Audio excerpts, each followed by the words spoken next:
Hey everybody, I'm Kayla from K Crochets, and I have decided to start a brand new series for absolute beginners. I'm talking you just bought your very first crochet hook, or someone just gifted you one and some scrap yarn and you're like, now what? This is lesson 1. In this video, you're going to learn how to make a slip knot, how to chain, and how to single crochet. I highly recommend subscribing to my channel and hitting that bell icon so that you get notified when the next lesson comes out. Before we get started, I just want to say thank you for being here, whether you're being forced by your parents, my crochet class, or you just actually want to learn how to crochet. I'm really proud of you for trying something new. Also, be kind to yourself. Learning a new craft can be hard, so if you're finding it difficult, don't give up. But enough jibber jabber, let's go ahead and get started. Go ahead and grab that hook that you just bought. If you have more than one, I highly recommend grabbing one of the larger hooks that you have. I'm gonna be using an 8mm. When you first learn to crochet, your stitches are usually really tight, so that's why I recommend using a larger hook. I also recommend, with that hook, using a tube yarn instead of a plied yarn. This is really gonna help you with your hook placement. It's not gonna get all frayed. Your hook's not gonna go between plies of yarn. It's just really easy to work with. Now that you have your supplies, let's go ahead and get started. You're gonna learn very quickly that in crochet, there are many different ways to get the same job done. For example, how you hold your hook. You can either hold it like a butter knife or like a pencil. I personally hold my hook like a butter knife, so you will see me holding my hook like this in all of my tutorials, but you should definitely try both ways and see which one you're most comfortable with. Now we need to get this yarn on our hook. And to do that, we're gonna make a slip knot. There are multiple ways to make a slip knot. Today, I'm gonna show you 2. The first way I'm going to show you is my favorite way. And with your non-dominant hand, you're gonna hold up 2 fingers, like so. I'm gonna put the tail over the top of my 2 fingers and pinch it with my thumb. I'm then gonna wrap the working yarn around my 2 fingers and back to the front and create an X. I'm then going to go under the top right and grab the top left and pull that strand to the right while pulling the tail to the left. You have now made a slip knot. Another way to do a slip knot is by putting your tail on the ground, creating a loop, making sure that your working yarn goes over the tail and the tail is underneath, grabbing that loop you just made and moving it over the working yarn. You're then going to grab your tail and then grab the working yarn in the middle of your loop and pull them in opposite directions. Go ahead and place your hook into that loop that you just created and pull your working yarn so that the loop gets smaller, making sure that there's a small gap between the knot and the hook so that you can create a chain easier. If you need to loosen the loop around your hook, simply pull the yarn tail. Now that we have the yarn on our hook, we need to hold the working yarn with our non-dominant hand. I like to place the yarn over my pinky and pointer fingers so that the yarn glides smoothly through my fingers. I then hold my tail or my project with my middle finger and my thumb. If you want to hold your yarn a different way, that is obviously okay. I'm just showing you how I like to. Now we're ready to make our very first chain. To do that, you're going to do what's called a yarn over. You're going to place the working yarn back behind your hook and around to the front. You're then going to turn your hook downward and pull the working yarn through the loop on your hook. Woohoo! You just made your first chain. Let's make another one. Place your working yarn around your hook, going from the back to the front, turning your hook downward and pulling the working yarn through the loop on your hook. You now have 2 chains. Before we make the 3rd chain together, if you're feeling like your loops are really tight, I want you to try pushing your hook up against the loop to loosen it. Okay, let's make that 3rd chain. Yarn over by placing the working yarn behind your hook, around to the front, turning your hook downward, and pulling it through the loop on your hook. If you need more practice, simply rewind that section. But if you're ready to boogie, Go ahead and make a chain as long as your heart desires, and then meet back here once you're done with your chain. All right, I'm done with my chain, and this is what it looks like. And now I'm ready to begin row 1. What you need to know before starting is that the loop on my hook does not count as a stitch, and you never work into the first chain from your hook, which is right here. The reason you don't work into the first chain is because you would lose the loop that's on your hook. So now that you know where not to put your hook, let's talk about where to put your hook. You are going to place your hook into the second chain from the hook, and you're going to place your hook under one loop of that chain. You're then going to yarn over and pull that yarn over through the one chain loop on your hook, like so. You should have 2 loops on your hook. Yarn over again, but this time pull the yarn through both loops on your hook.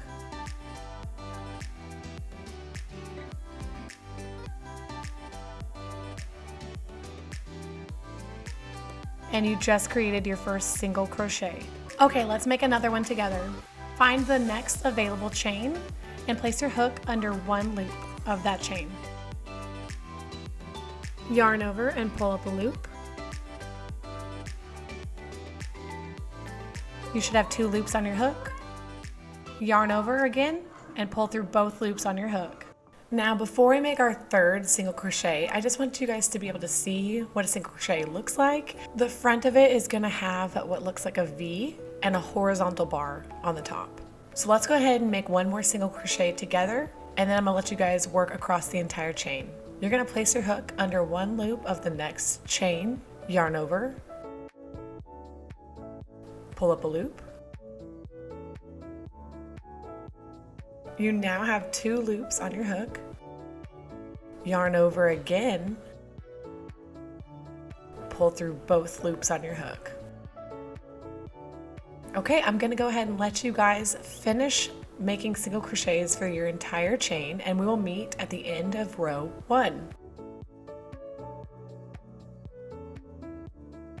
Okay, I'm coming up to the end of row 1, and this is what your work should look like so far.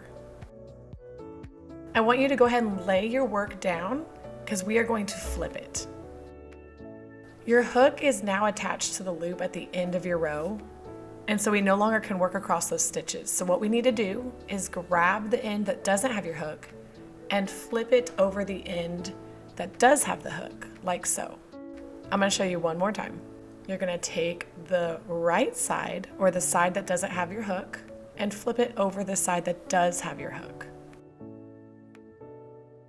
And now we're ready to begin row 2. We're gonna start by chaining 1, which is simply just a yarn over and pull through the loop on our hook. And what's different about row 2 is now, instead of working single crochets into chains, we are working into the tops of our single crochet stitches. I want you to rotate your work so you can see the top of your single crochet. This is our chain 1. This is the loop that goes around our crochet hook, and this is our first single crochet. You're gonna notice that there are 2 loops. This one is the back loop, and that's the loop that's farthest away from you, and this is the front loop, and it's the closest one to you. When making a single crochet, you're simply going to place your hook under both of the front and back loops into this area right here.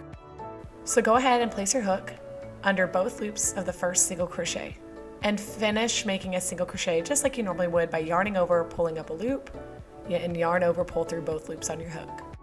And that is the only difference between row 1 and row 2. It's simply where you're placing your hook.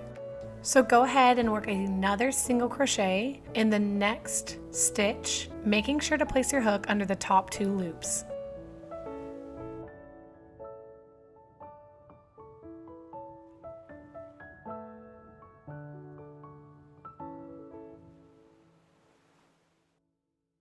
Continue working 1 single crochet in each stitch across, and then we'll meet back up at the end of this row.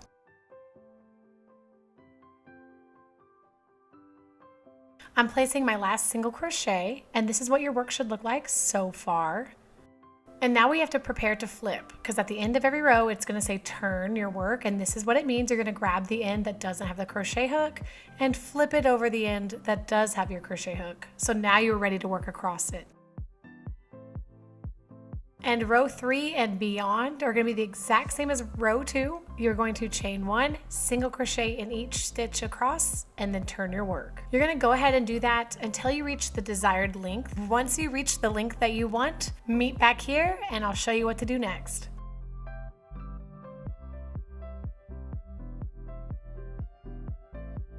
All right, I'm finishing up my last row, and this is how my project looks. If your square doesn't look like this, or it's a little sloppy, or you're a little disappointed, don't be. You are learning something brand new. Here's my very first square. Take a look at it and giggle with me because it's atrocious, but that's okay. Don't do what I did and throw things away. Keep them so that you can see your progress. Anyways, now it is time to finish off your work. And to do that, you are going to chain 1, which is simply yarning over and pulling through the loop on your hook. You're then going to cut the working yarn long enough so we can weave in the ends. And then you're going to pull up your hook and bring that tail through your loop to create a knot.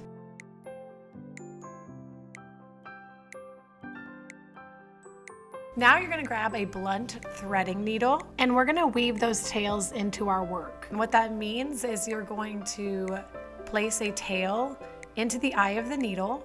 And the best way to do that I have found is by folding a tail in half like this and pushing the bump or the little hump into the eye. And you're going to place your needle under the nearest loop. It doesn't matter which loop, just as long as it's nearby. You're then going to continue to place your threading needle under different loops of different stitches throughout that row.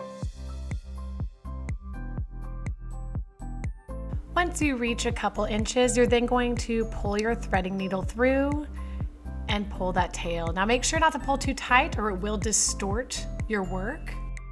You're then going to work under loops of the next row in the opposite direction.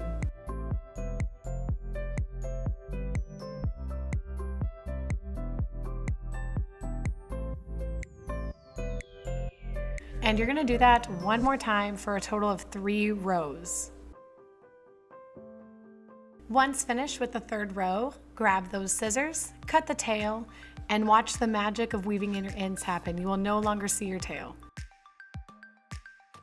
Go ahead and do that for the other tail, and then you are finished. I am so proud of you. You made your very first single crochet swatch. I really do hope you enjoyed this video tutorial, and if you did, please let me know down in the comments below.